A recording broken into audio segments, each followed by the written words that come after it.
Hey guys, welcome back to First Snow.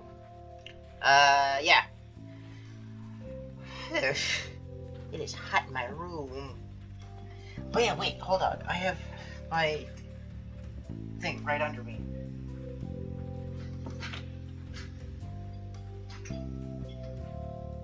I can just, take off the towel that I have to cover it because it blows, right up me to cool my room down.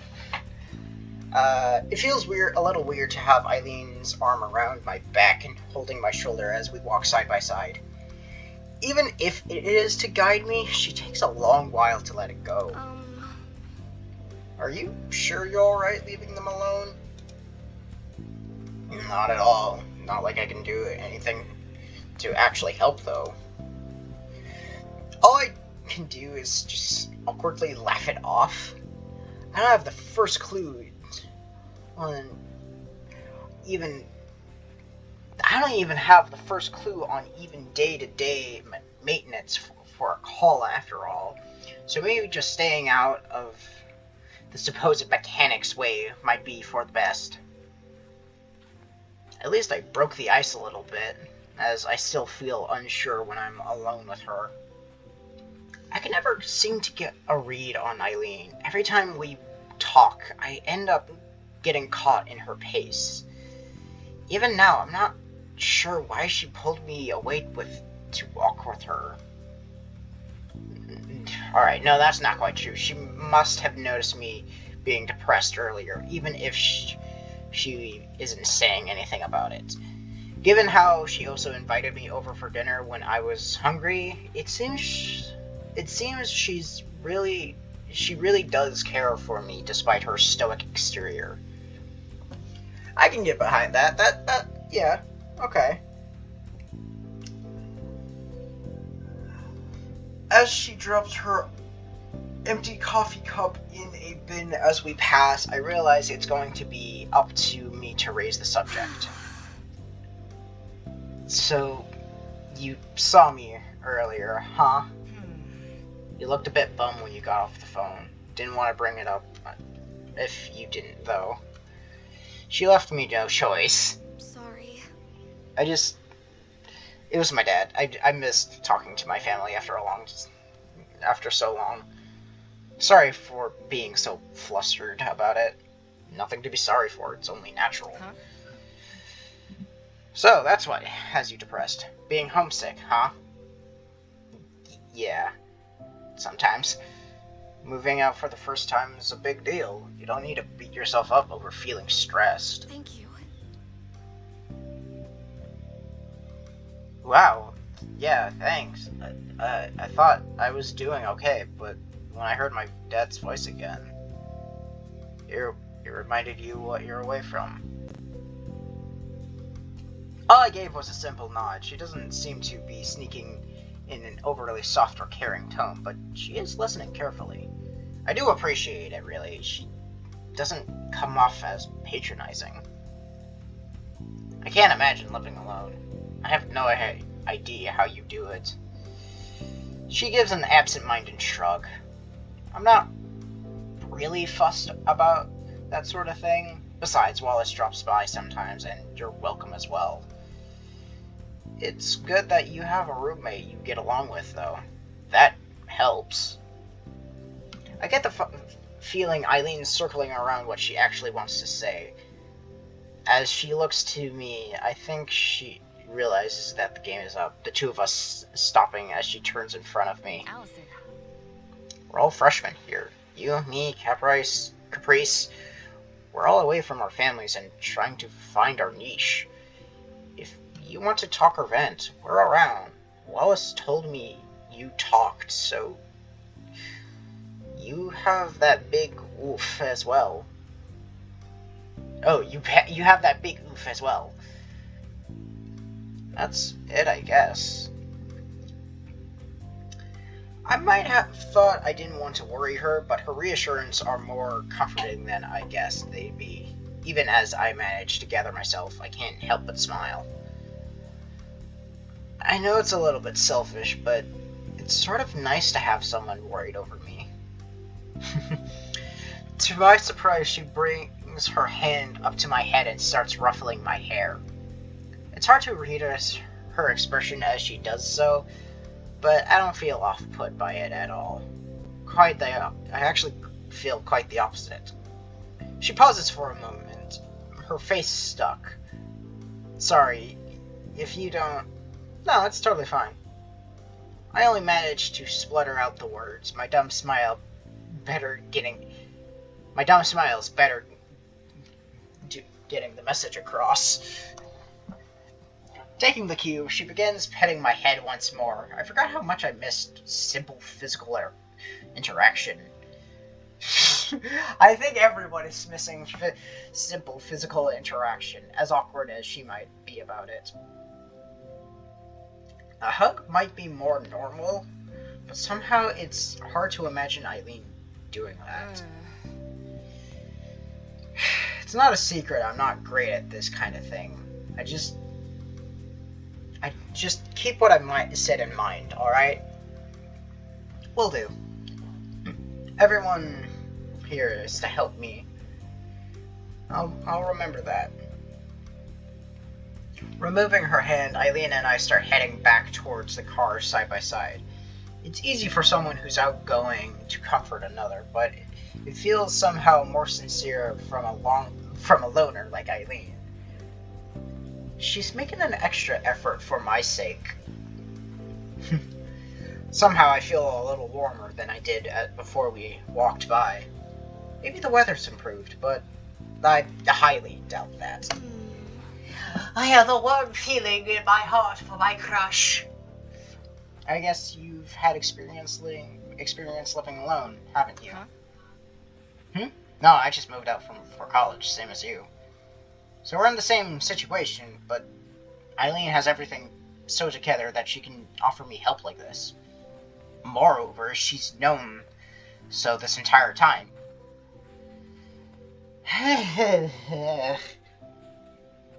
College has really driven home how everyone's different. What the fuck kind of sentence is that? What? It sure has. What? Huh? The reason for the dreariness in her voice becomes apparent as I follow her gaze. Caprice happily bouncing out of the car and shutting the door as we stroll up. Everyone sure is different. Hey! The impromptu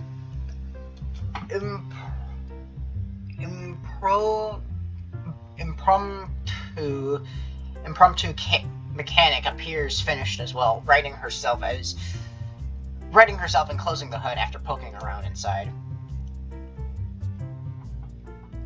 You have more than sweat on your forehead, dear.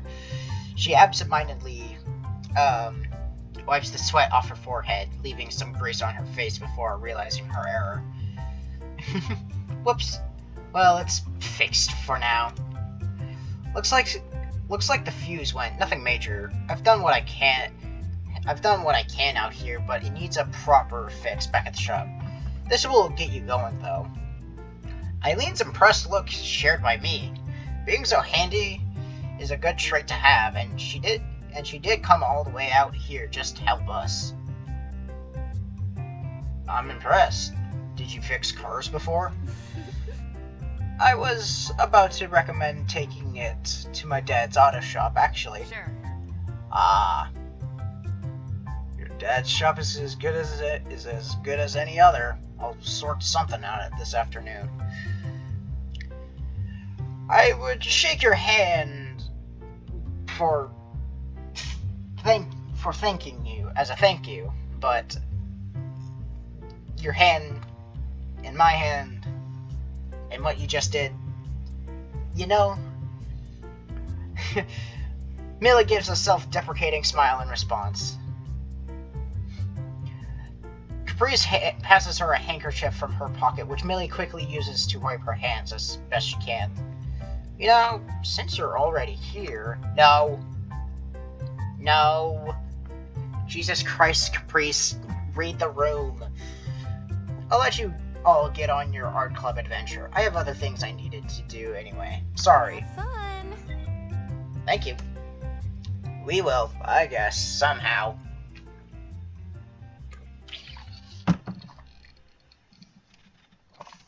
With that, we give our farewells to Millie as she heads back towards her car. Her momentarily churlish grin towards the deflated Caprice doesn't go unnoticed. A rivalry in making? What the fuck? Why is that an achievement? Eileen snatches her keys back from the girl's hand, wasting no time in addressing the both of us. Alright, now, are we going to the aquarium finally? Yeah! As she beams brightly, her smile proving infectious. Turning to me, Eileen, Emerald... Those are emerald? Excuse me, what? I would have said those were like brownish yellow.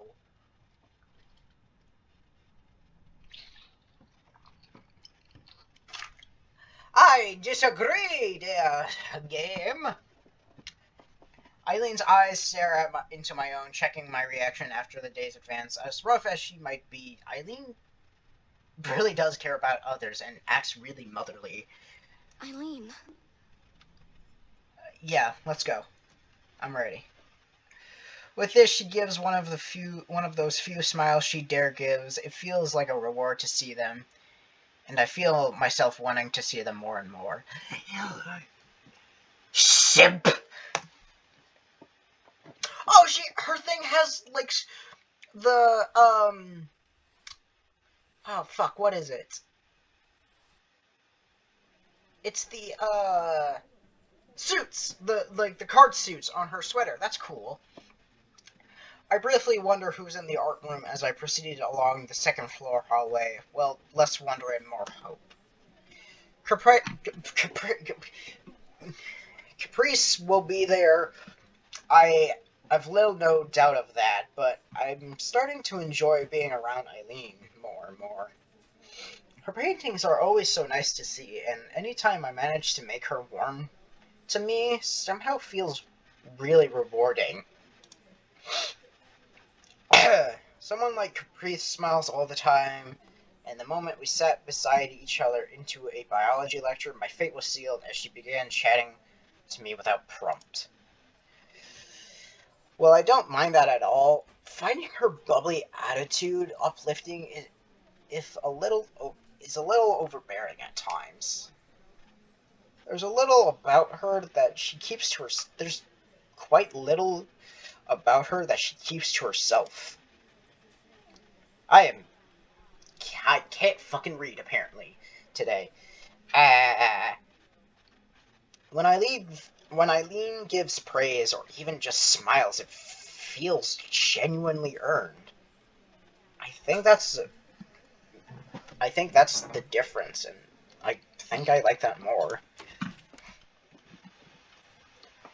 Upon reaching the door and opening it, the otherwise empty room is filled with the greeting of a certain loud girl. Sitting at the table with a sketchbook in front of her, she takes a brief break from her work. Hey, good afternoon, Allison. Hey. You look cheerful as usual. Blah, blah, blah, blah, blah. I'm super ready for today's art club meeting. She pumps her fist into the air as I walk in, earning a sincere if wary smile. I feel a little bad for my first reaction upon entering being disappointment, earning her earnest sense of friendship with me. Shrugging it off, I pile my books onto another table and take a couple of pencils from the side of the table which Caprice has commandeered. Hey, that's pretty nice. A glance at the sketchbook Caprice has been sketching in makes me stop in my tracks. I have to look up at her and back down again, just to confirm that this was done by the same person. Her casual doodles were cute, but she really has a talent for this stuff now that I see her more serious work. Yeah, Yeah, that's how some people work and draw.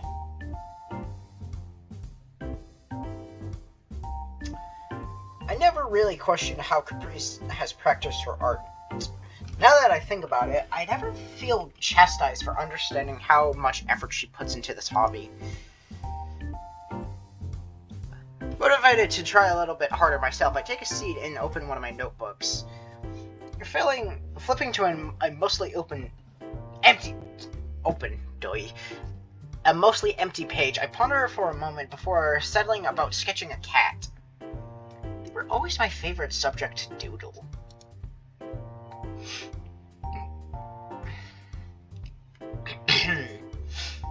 I lost track of time as I start to get into it, trying to replicate Caprice's shading from memory. It's only when Caprice pipes up with another greeting that I take a break. Eileen struts through the doorway as I look up, giving a brief, perfunctory wave to the both of us. She looks barely awake, but given how tired she always looks, it's hard to say if it's any worse than usual. As we exchange greeting and Caprice gets back to her sketching, Eileen's eyes fall on my notebook. Without breaking stride, she turns on the ball of her high-heeled boots to take a detour from her easel and peer at my work. Eileen's figure looms above as she stands in front of me, fingers pressed to the top of my sketchbook as she looks down. It conjures up feelings I haven't felt since middle school, as if a student shrinking before her teacher. You haven't done this in a while, have you? Sorry. Why are you apologizing? If you haven't, you haven't. You have the fundamentals right, at least, which only comes with practice. Her fingertips skates back and forth on the paper, pointing out this and that. Musculature looks off, but it's a pain. But that's a pain at the best of times for animals. Try to draw from references instead of relying on what your memory thinks of. Yeah. A weight feels as it has been lifted from my shoulders. It's not exactly high praise, but the fact that she's willing to give me pointers feels like really good validation for me. You like cats? Yeah, I have one back home. Explains it. I'm personally more of a dog person myself. Have you ever had one? Would have been nice, but my parents weren't interested in the idea. Not to overstep, but it sounds like you and your parents don't really get along very well. No. I'm sorry. Please don't smite me. The pet thing's nothing to do with it. They wanted me to go into one of their approved careers, and I didn't. Oh. I thought it would have been something more complicated. Some things really are as simple as they seem. I'm sure things will work out eventually. That's nice. I opened my mouth to respond, but the tone of her voice behind her words makes it clear that she considers this discussion over. The air goes cold between us, leaving me at a loss for my words as my shoulders slump into defeat. All I meant to do was to cheer her up.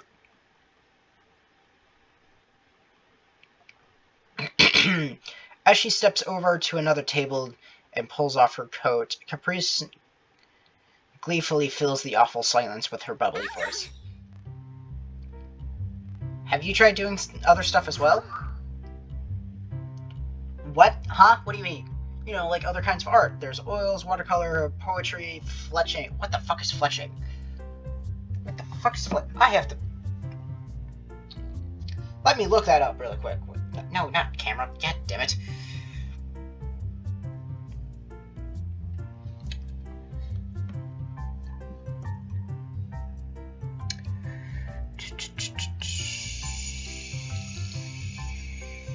Oh wait, that's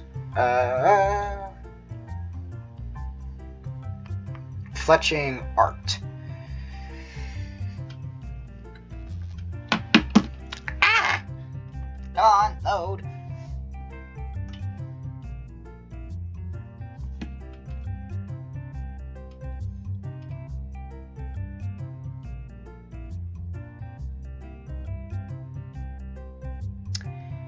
It has not given me the art, so I don't know what the fuck that is. So I'll look it up later.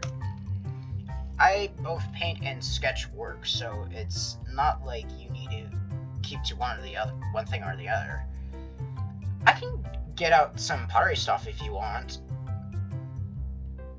Eileen barely restrains herself from rolling her eyes.